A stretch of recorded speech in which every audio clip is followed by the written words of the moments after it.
Everyone, I'm a Maxter. This is Audax, episode 7, the show where we interview game developers. For this episode, we have Jake Hollands on, who's the creator of most recently SPACEPLAN. Hello. Hello. Hi. So, for those who don't know, you are a graphic designer by trade, right? Yeah, originally. Right. So, what got you into making games? It's kind of silly. Well, I was just about to quit games in my second year of uni studying graphic design, because I figured, games are for kids and you should grow out of them. But then at the same time, I decided to experiment with doing a project based around games. And one of the guest lecturers we had said that, why am I doing a project about games? They're for nerds in their basement with ponytails. And it pissed me off. It pissed me off so much that I was just like, okay, I get why a lot of people have that perception of games. And so perhaps rather than feeling that I should grow out of games, perhaps I should try and work on making games grow up with me and just kind of being a part of that push, which I think a lot of people are trying to do at the moment. Mm-hmm, right. Yeah, I saw on your website you wrote a dissertation on game design, I think, which was really interesting and I think cool because it's nice to see games like taken more seriously and in like an academic environment. Yeah, true. Although that said, SPACEPLAN's a very silly game, as is Not a Hero. Yeah, I don't think they're too related to real science, especially in SPACEPLAN. Your first kind of project in games was Hero Time, which was like your solo effort. What was that? Wow, you really have done a bit of research, haven't you? Yeah. That was just trying to get to grips with Game Maker. I just kind of literally just wanted to find out what it's like to make my own game. I started working on that. It was just going to be like an infinite runner where you like swipe up and down and stuff, just to kind of get to grips with how to make a game. But while I was working on it, I landed my job at Roll7 doing Not a Hero. And so I was just like, I just didn't have the time to work on it anymore. And by the time I did have time again, I'd completely lost interest in it. Mm-hmm. Right. And so Not a Hero would be your first big real project. How did you get a job there? It was, so I went to, during my dissertation for research on it, I went to an indie meetup in London. So there's this one once a month in North London where you go to a pub and it's just completely packed with hobby and professional game designers. And they have like laptops set up on all the tables with like custom controllers and things like that. And they're just showing each other their games. And so yeah, I went there to do a bit of research for my dissertation. I got way too drunk, met a bunch of people, one of them being John from Roll7, who I emailed in the morning asking for if I could write about his game in my dissertation. And he, through that, saw my portfolio, asked me to do a logo for Not a Hero. And from there, it sort of just snowballed into me doing all of the kind of visual design around that game, including marketing and artwork and animation and everything. Mm-hmm. Yeah, and that was interesting. Like when was this year-wise? That would have been January 2014, I think. Right. So at this time, like indie games, kind of at this point, like a mainstream thing. Steam and everything's popular. How much of a UK-based indie community was there? Because I know obviously there's the obvious hubs like California and places, Northern California in the US. What is it like in London? I can't speak for how much it's grown too much because I think in the grand, indies have been picking up pretty big since about 2006-07, I think. So obviously the last 3 years isn't too much of that. But when, for example, when I first went to these meetups in North London, I think that was like the one meetup really. It wasn't too big. There was space to breathe when you're walking around. Now, when you go to this meetup, it's like you can hardly move when you go into this pub, and it's just become extremely oversaturated. The scene here is excellent. There's constantly game jams going on. There's various different groups that you can just kind of get into and meet other designers and developers. Loads of people trying to collaborate constantly. It's gotten pretty huge here, I think. Mm-hmm.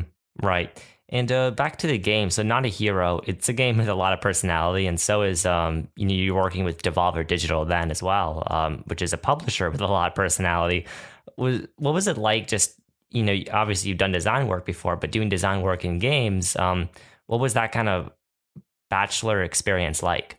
It was really weird, largely, well, for a couple of reasons. Like in uni, you saw very much that a project won't last more than like 2 weeks. You've got to just, in that amount of time, plan something out, experiment, go through this whole process, and end up with a really refined and polished thing in a very short amount of time. So going from that sort of timescale to a game that you've got to work on constantly for like a year was pretty crazy. But then on top of that, it's really strange because in games, there's this expectation of we need this animation of this character doing this, and we need it by the end of the day.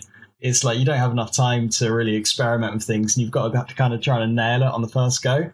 I'm sure that other studios have a different process for that, and it's something that I've like tried to move on through. But working there at the time, it was very much, do this now, do it quickly, do it, nail it first time. It was quite crazy. Right, especially if it's indie, you're probably the only guy doing art, so it's a lot of work. Exactly, yeah, it was an insane workload. Right. So again, you worked with Devolver Digital then, and you worked with them recently with SPACEPLAN. What made you decide to go with a publisher for that? Well, when I released the web version of SPACEPLAN for free, I wasn't working in games. I was working in a more corporate position doing front-end development for different companies. So I didn't really like it very much. It was pretty depressing, hence why I was working on games in my spare time. Right. So yeah, I randomly kind of landed that. It was a pretty big success, and a couple of different publishers got in contact with me. I said to myself, like, I'm going to approach this with integrity. If these publishers won't give me what I want, then I won't go with a publisher. And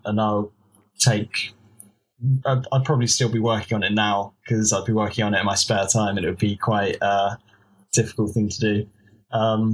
So yeah, luckily though, two of those three publishers wanted to add microtransactions to the game, and they weren't willing to give me funding, which meant that it doesn't really help anything because funding is the main thing I needed so I could get the game done quickly. And on top of that, I entertained the ideas of going towards microtransactions. I was willing to have a conversation with the publishers and say, like, right, how we do this in a way that's ethical and doesn't completely ruin the game. But I wasn't happy with the direction any of that was going. So Devolver were just kind of like, yeah, whatever, people will probably buy it, let's do it.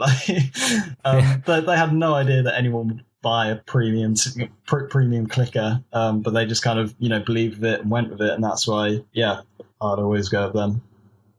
Right. And for those watching or listening who don't know, SPACEPLAN is like a narrative-based clicker game, right? Yeah. It's right.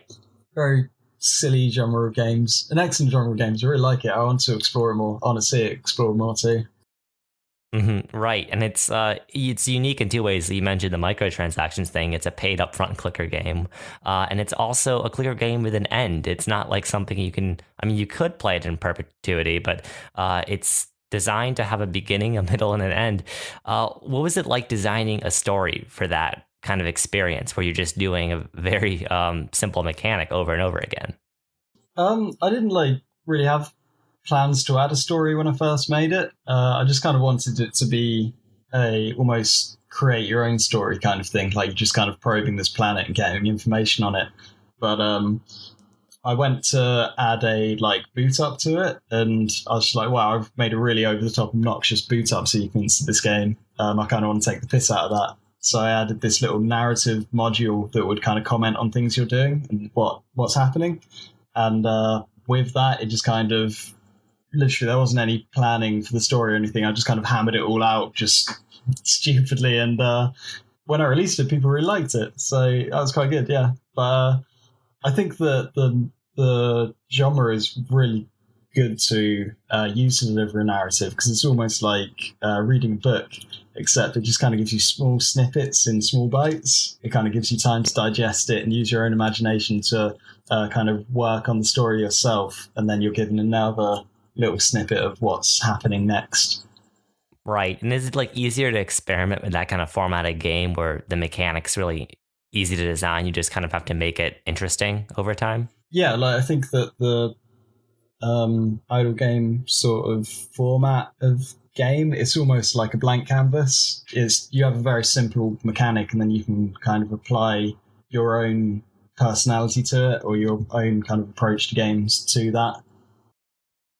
Mm-hmm. And was there any kind of inspiration either from other clicker games or just like any sort of games in terms of designing it how, because the game, it takes a turn, like I was playing it through the middle, it starts to, or maybe it's like the first hour, I forget. At first I'm like, okay, this is a neat clicker, and then like 30-40 minutes in, it starts to really expand in scope, even though you're doing the same thing, like the narrative and everything else you're doing, and the interface, even everything opens up.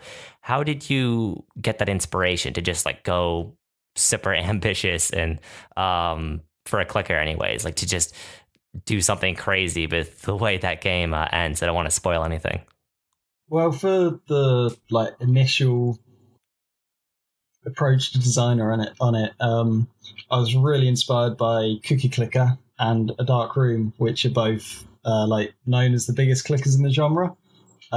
So like when I went into it, I was just like, okay, there hasn't been a good clicker since these two games, and it's debatable on Cookie Clicker because it was good because it was like the first big one, right? Right. Things like A Dark Room I think hold up in quality for the narrative and the gameplay approach. If you've played that, have you? Mm-hmm. I've not. Oh, you should. It's excellent. So with A Dark Room, it starts out and you just have like a black screen that says, and you have a little button saying "stoke the fire." So you stoke the fire, and it says like the room is warm. And you stoke it again, it's like the room is warmer and things like that. And then you just keep stoking the fire, and then someone stumbles in, and you just keep stoking the fire, and they like kind of warm up and start to talk to you. And this game, it just kind of, it doesn't tell you enough ever. It just kind of constantly keeps you wondering what's happening, where you are. And it starts with just this small room, and through you just doing these extremely simple interactions, it opens it up into like you're managing an entire village and you're exploring a world, and it's really clever. So I want to kind of get that sort of mystery into it. So in Space Planet, like initially you're orbiting this planet, you don't know what it is, why you're there, and things like that. And it just kind of gives you bite-sized pieces of information and keeps you guessing with this mystery right until the last minute, basically. Right. And then in terms of gameplay, I think that Cookie Clicker's sort of balance and things like that are perfect in the way that items are priced. So I base a lot of my sort of formulas around theirs, basically. And then the later game, which I think you're talking about when you say the gameplay kind of opening up, where you're like dropping probes onto the planet and hitting particular targets, right? Right, and also just destroying the solar system as you increase the sun's mass, yeah. Yeah. So like that sort of idea was, I don't know, it was just from reading the book that it's like loosely based on the Stephen Hawking's Brief History of Time, very loosely. Yeah. It was, so when I went into it first, I sort of wanted to make a narrative game based on that book. So it'd be like it would go through all the different concepts. So it'd start with the Big Bang, and then it would go to the Earth kind of changing, and it would go through different models of the universe and go towards black holes and time travel and things like that. But I hugely simplified it into what Spaceplan is, and it just kind of, the narrative sort of wrote itself, because I was like, okay, I want to, the Earth's dead. And I'd read about the Big Crunch and how supposedly towards the Big Crunch, time will reverse itself. So I was like, okay, that's really cool. So it would be cool if you could save the world. It's already dead, but you can save it by going forward in time so that the universe starts to reverse and time goes backwards. And then you can just hope there's a Big Bang that would be exactly the same, and you'd end up back at the Earth and you can warn them what's going to happen. I was just like, that's a ridiculously huge scale for this kind of thing. But yeah, I like that kind of direction for it. Mm-hmm. Yeah, and it's hilarious when the computer system's telling you all of this. It just sounds so ridiculous, but it's totally in keeping with the tone of the game. Yeah, with that, I just got to say, I was going to like do that so it slowly explains the whole plot to you, because it's building up the whole narrative, but instead of like slowly explaining that part of the plot, it just dumps it all on you in one go to try and make it like completely overwhelming. That was largely because like I was at a bar with one of my colleagues at the time, and he was like, "Oh, what's that game you're working on?" And I sat there and like over like 5 to 10 minutes tried to describe all of these concepts in a short amount of time, just threw all of this information at him, and he just sat there and was just like, "That sounds fucking stupid." And I was like, yeah, that's the way I want to try and pitch it to the player too.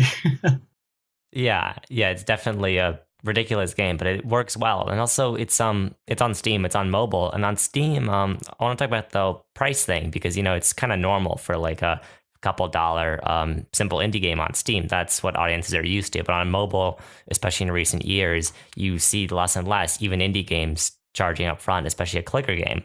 What was it like deciding to do that and potentially turning down a lot of money instead of going free to play with microtransactions? Are you talking about the specific price point we chose, or are you talking priced versus like just free? specifically having a paid up front versus free with microtransactions? Well, I think that mobile games in particular really need to move more towards paid games, because when I think about the quality mobile games there are, I can't think of many, and the few that I can think of are paid. And it's because if you want to make a quality game, then, well, if you want to make a quality free game, then you can't make money out of it and you can't support yourself, because you're going to have to put ads in there, which completely destroy the integrity of it. If it's like a narrative atmospheric thing, if it's based purely on gameplay, it can still be fun and have adverts in it. But if you're trying to build a story and immerse the player, then you can't just have a pop-up come up, because it's no longer a good game. And then you could go the route of microtransactions, but then there are very few ways that can work. The fact is that, for example, in the clicker, if you're going to have microtransactions in a clicker, then your motivation is to make the player get bored and want to have fun again by paying money. And so, again, you just ruin the integrity of the quality there. So, yeah, I think it was no question I had to go for that. I mean, I do have ideas for games in future that I might do with microtransactions, but it would be done in a way that I feel like I'm not trying to exploit the player, something that can kind of complement it. But I think that's a very hard thing to strike. So yeah, for that reason, I think more paid games. And on that note, I think that mobile games should be more expensive, because we've started with this whole impression that mobile games are worthless and they should be like £1 or £2 and things like that. And even then, people are like, £2 for a game? Are you insane? Yeah, and, I know. So I love that Nintendo Super Mario Run did that for like £10. It's insane the amount of shit they got for it, but I think that was a position of integrity and that was a great thing to do. I'd like to see more like AAA mobile games doing that, so that perhaps indie games can start to push it up a bit.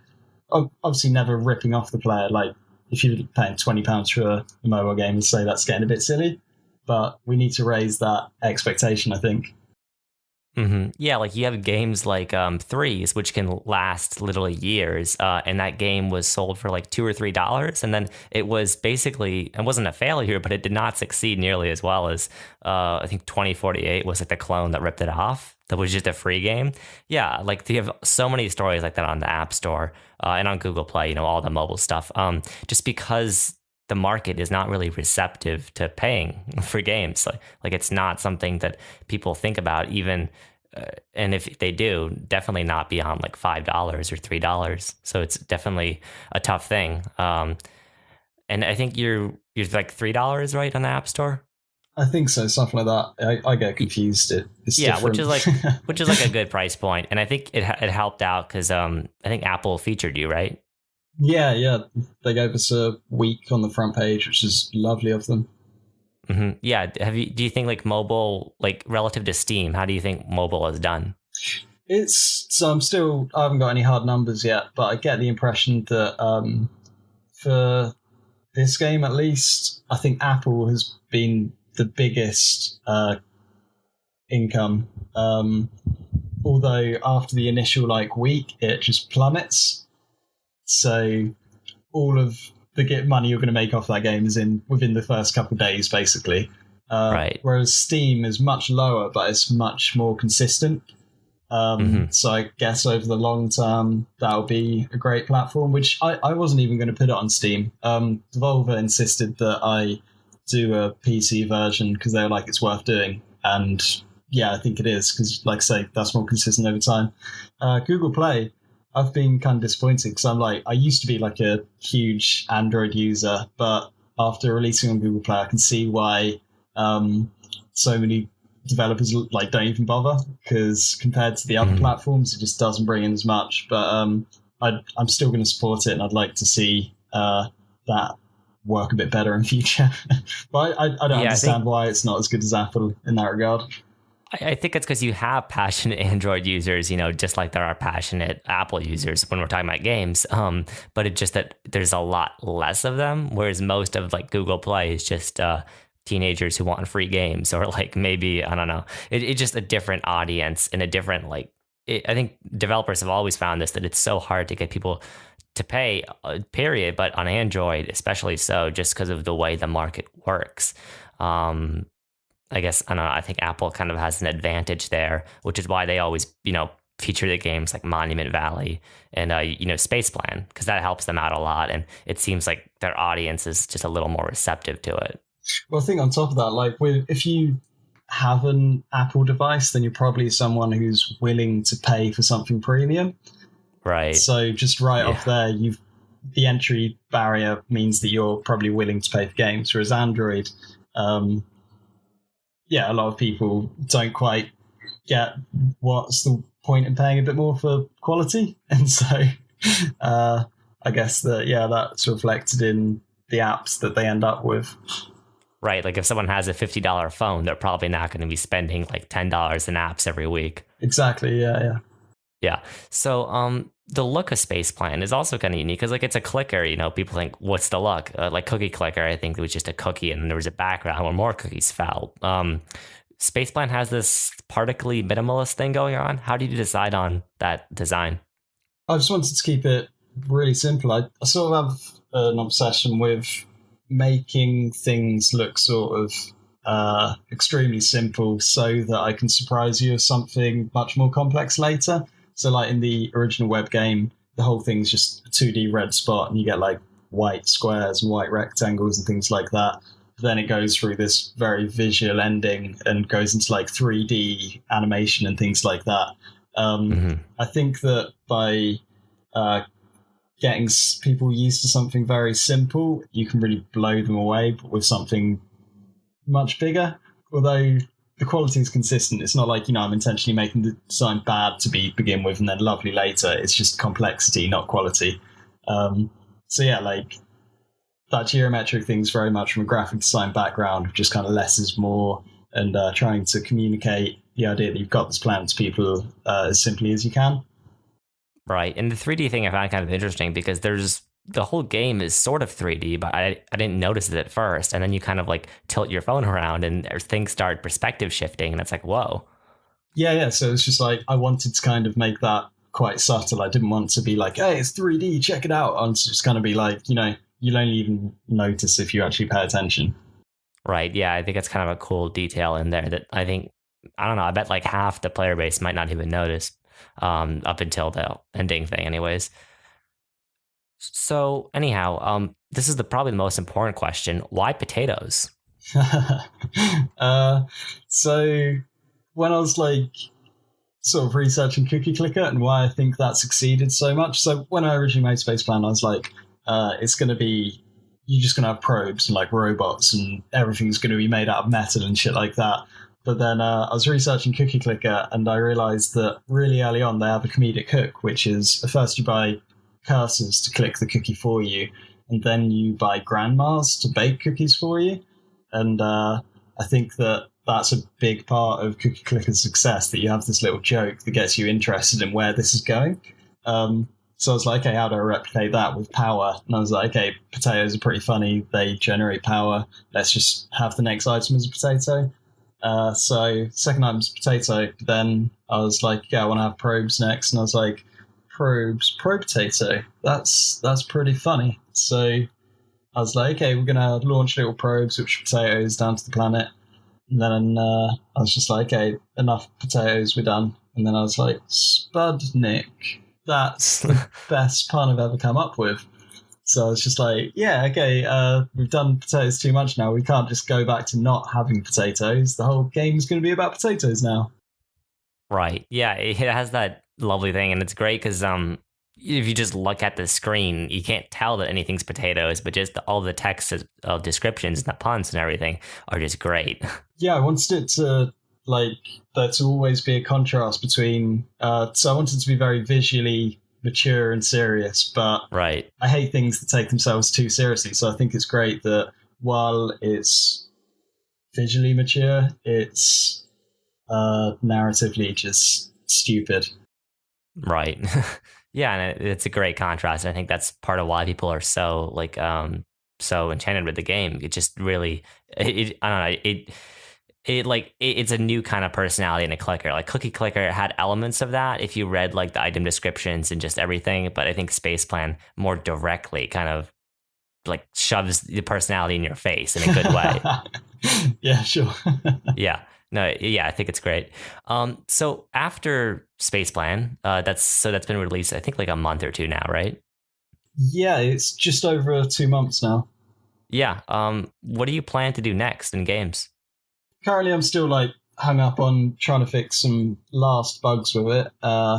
They're some pretty nasty bugs. So once that's done, I'll be moving on to. I'm still looking at doing more idle games. I have some ideas, although I haven't really begun experimenting. But at the same time, I've pissed off to Southeast Asia for up to 6 months, where I'm hoping that it can kind of help feed into inspiration and things. So I'll be working on games while here. I'm in Bangkok right now, so I'll be working on games here, working all over Thailand, stuff on them, and yeah, we'll see how that feeds into it.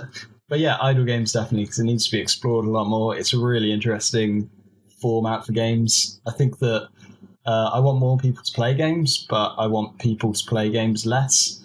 So I think that idle games really complement that principle, because you can be controlling an entire like space fleet while cooking your dinner and shit like that. You just kind of, you tell the game what to do and it does it, and then you come back to it and it's progressed without you. I think that's a really cool format. Yeah, and you can open up to a new audience because, like, the traditional gamer audience, it's not just limited to that. I can imagine probably like having my mom play Space Plan or something. It's just very, it's so much more accessible by nature. Yeah, it's really difficult to change people's expectations on that though, because I think that a lot of that traditional gamer crowd are really into Space Plan and clickers and things like that. But so it seems like there's like two different groups of people that are in Space Plan. Like half of them wish it was endless and they're pissed off that they completed it in like 6 hours because they just sat there clicking constantly, which is not how I want people to play it. But I understand that that is some of my audience and perhaps I need to cater to them.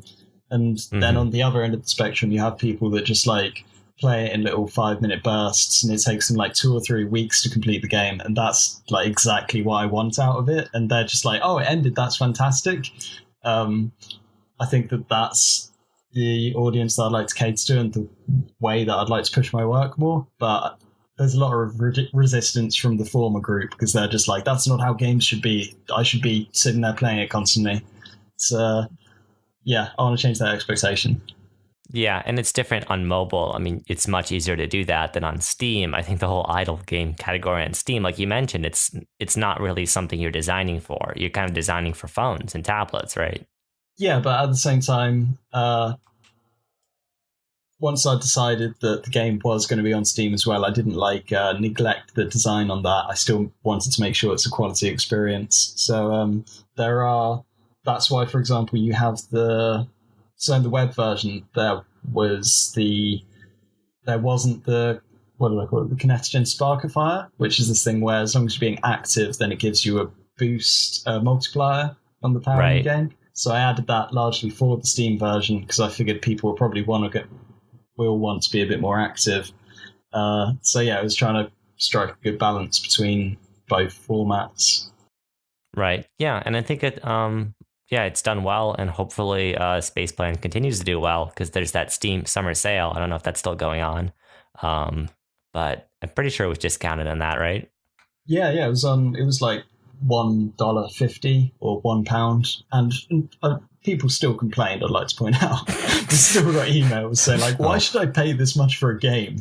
And it's just Why like, would you? I'm Why not would you responding. email though? Like I can understand like someone just looking at it like $1, whatever. I don't pay for games, but emailing that seems kind of crazy. Yeah, you've probably lost money by spending the time writing that email. Yeah. If yeah, like even if yeah, no matter what. Yeah, well, good luck with that. Thank you again for coming on, and thank you everyone who's listening or watching to this. We're on YouTube, we're on Google Play, Apple Podcast, all that great stuff. And any more final thoughts? No, I mean, thanks for having me. Yeah, no problem. Thank you again, and yeah, so you can catch us there, and we'll hopefully be back next week. See ya. Great, cheers.